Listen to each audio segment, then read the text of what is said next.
الأخبار تصل عن إقالة هيدسون مدرب ليفربول، الفريق الذي يعشق اللاعب الكويتي أحمد عجب، وتعيين داغليش. الآن مشاركة ما بين مساعد ندى والمهاجم رقم 9 يانغ كسو. أوه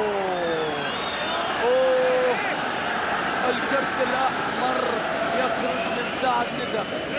سلامات إن شاء الله لمساعد ندى اللي طاح على أرضية الملعب.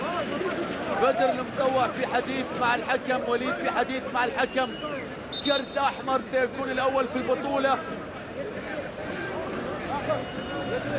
حقيقة ما هو وقته، والله ما هو وقته يا استرالي، ما هو وقته يا بنيامين.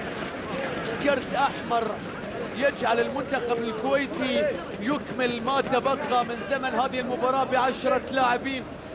حقيقة كرت أحمر، وبالنسبة للمنتخب الكويتي تصبح الأمور صعبة جدا والأوضاع صعبة. سنشاهد، أعطونا الإعادة، جوران عبد العزيز حمادة. نشاهد الآن النظرات في هذه اللحظات. مساعد ندى صاحب الخبرة والمدافع الكبير أيضا في المنتخب الكويتي طايح في أرضية الملعب، يعني هو مصاب، هو طايح.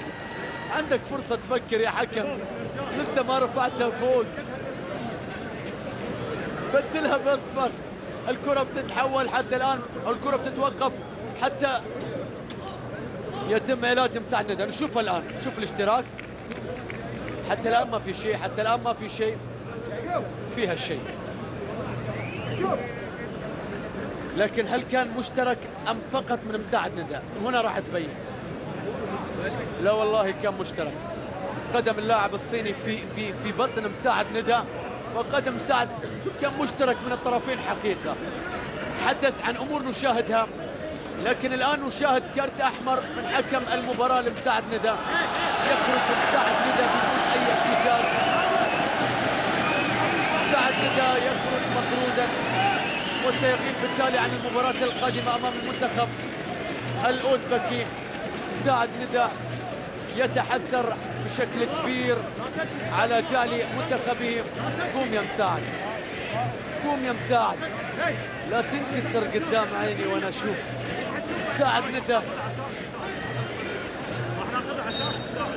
حسرة كبيرة حقيقة على خروجه مطرودا في هذه الأوضاع وترك منتخبه